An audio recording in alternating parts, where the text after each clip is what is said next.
नमस्कार दोस्तों, स्वागत है अपना सनातन चैनल में। दोस्तों, अगर अपने सनातन धर्म के अच्छे विचार और जिंदगी में कुछ नया सीखना चाहते हैं तो चैनल को सब्सक्राइब जरूर करिएगा। क्या भगवान मांस खाने वालों की पूजा स्वीकार करते हैं, जानें। दोस्तों, आज के समय में सभी लोग किसी न किसी रूप में मांसाहारी भोजन का सेवन जरूर करते हैं, परंतु क्या आपने कभी सोचा है कि जो मनुष्य मांसाहारी भोजन करता है और फिर ईश्वर की पूजा करता है, क्या ऐसे मनुष्य के पूजा ईश्वर स्वीकार करते हैं? अगर नहीं सोचा तो आज मैं आपको इसी सवाल का जवाब बताने जा रहा हूं, जिसका वर्णन स्कंद पुराण और भगवत गीता जैसे हिंदू धर्म ग्रंथों में विस्तार से किया गया। दोस्तों, स्कंद पुराण काशी खंड 3 अध्याय में बताया गया है कि जो मनुष्य मांस खाता है उसके जीवन को धिक्कार है।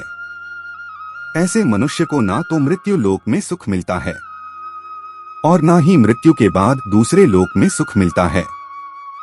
साथ ही स्कंद पुराण में एक प्रसंग का और वर्णन मिलता है, जिसके अनुसार जब एक बार सभी देवतागण काशी पहुंचे तो उन्होंने देखा कि एक बाघ जैसे हिंसक पशु भी वहां घास खा रहा है।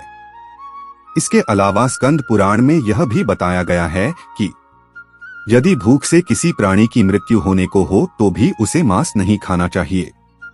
इतना ही नहीं है, स्कंद पुराण के अनुसार भगवान शिव उन लोगों की भक्ति यह पूजा कभी स्वीकार नहीं करते जो लोग मांसमदिरा का सेवन करते हैं। दोस्तों, स्कंद पुराण के अलावा वराह पुराण में भी इस बात का वर्णन मिलता है, जिसके अनुसार भगवान विष्णु के वराह अवतार पृथ्वी देवी के पूछने पर कहते हैं कि जो मनुष्य मांस का भक्षण करते हैं, मैं ना तो उसकी पूजा स्वीकार करता हूँ और ना ही उसको अपना भक्त मानता हूँ। साथ ही भगवान विष्णु के वराह अवतार पृथ्वी देवी से यह कहते हैं कि जो मनुष्य मछली या दूसरे पशुओं के मांस का सेवन करता है वह मेरे लिए उससे बड़ा अपराधी और कोई भी नहीं। इसके अलावा भगवत गीता में भगवान श्री कृष्ण ने यह भी बताया है कि मनुष्य को क्या खाना चाहिए और क्या नहीं। भगवान कृष्ण के अनुसार मांस एक तामसिक भोजन है, जिसके सेवन से मनुष्य की बुद्धि क्षीण होने लगती है और मनुष्य अपनी इंद्रियों पर से नियंत्रण खो देता है।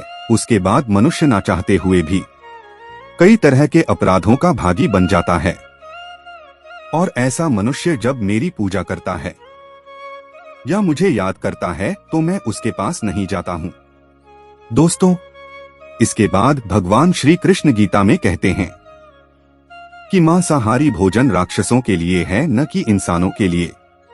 भगवत गीता में भगवान श्री कृष्ण ने आहार को 3 भागों में विभाजित किया गया है, जो कि राजसिक, तामसिक और सात्विक भोजन है, जिसके अनुसार सात्विक भोजन लंबी आयु देने वाला, मन को शुद्ध करने वाला, बल बुद्धि प्राप्त और तृप्ति प्रदान करने वाला है।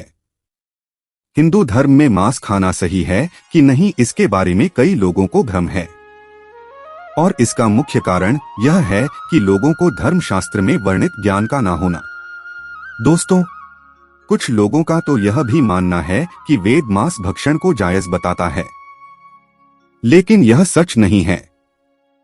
सच तो यह है कि वेदों में स्पष्ट रूप से बताया गया है कि पशु हत्या अर्थात पशु बलि आपकी श्रेणी में आता है।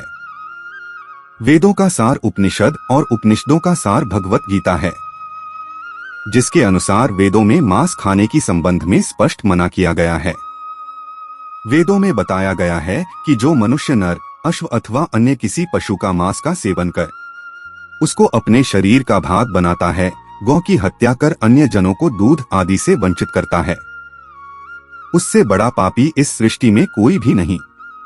यजुर्वेद में बताया गया कि सभी मनुष्य को परमात्मा के सभी रचनाओं को अपनी आत्मा के सामान तुल्य मानना चाहिए, अर्थात वे अपने जैसे हित चाहते हैं उसी तरह अन्य का भी हित करें। दोस्तों, अथर्ववेद में कहा गया है कि हे मनुष्य, तुम चावल, दाल, गेहूं आदि खाद्य पदार्थ आहार के रूप में ग्रहण करो। यही तुम्हारे लिए सबसे उत्तम और रमणीय खाद्य पदार्थों का भाग है। तुम किसी भी नर या मादा की कभी हिंसा मत करो। वह लोग जो नर एवं मादा भ्रूण और अंडों के नाश से उपलब्ध हुए मांस को कच्चा या पकाकर खाते हैं तुम्हें उनका विरोध करना चाहिए। इसके अलावा ऋग्वेद में भी बताया गया है कि गाय जगत की माता है और उनकी रक्षा में ही समाज की उन्नति है। मनुष्य को उनके समान सभी 4 पैर वाले पशुओं की रक्षा करनी चाहिए। दोस्तों, वहीं गरुड़ पुराण में भगवान विष्णु पक्षीराज गरुड़ को एक कथा सुनाते हुए कहते हैं कि जो मनुष्य मांस का भक्षण करता है या फिर मदिरा का सेवन करता है, उसकी भक्ति या फिर पूजा कोई भी देवता स्वीकार नहीं करते और ऐसे मनुष्य को ना ही कोई देवता मदद करते हैं।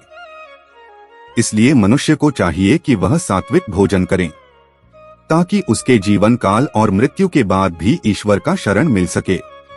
आगे भगवान विष्णु कहते हैं कि जो मनुष्य स्वाद के लिए दूसरे पशुओं की हत्या करता है, उसे मृत्यु के बाद पशुओं की उसी योनि में कई जन्मों तक भटकना पड़ता है और वह भी उसी तरह मारा जाता है जिस तरह खाने के लिए उसने पशु को मारा था। इसलिए मित्रों, यदि आप पूजा या फिर ईश्वर की भक्ति में विश्वास रखते हैं तो फिर मांसाहार का सेवन करना बंद कर दीजिए। वैसे भी मांसाहार भोजन को वैज्ञानिक रूप से उचित नहीं माना गया है।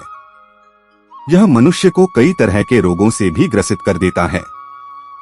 और जहां तक धार्मिक मान्यताओं की बात है वो तो आप समझ ही गए होंगे। उम्मीद करता हूं आप लोगों को यह बात समझ आ गई होगी कि मांसाहार नहीं करना चाहिए। दोस्तों, आज का ये वीडियो आपको पसंद आया है तो चैनल को लाइक और सब्सक्राइब जरूर करें ताकि आने वाला वीडियो आपके पास सबसे पहले पहुंचे। वीडियो देखने के लिए धन्यवाद। मिलते हैं नेक्स्ट वीडियो में। Thank you for watching.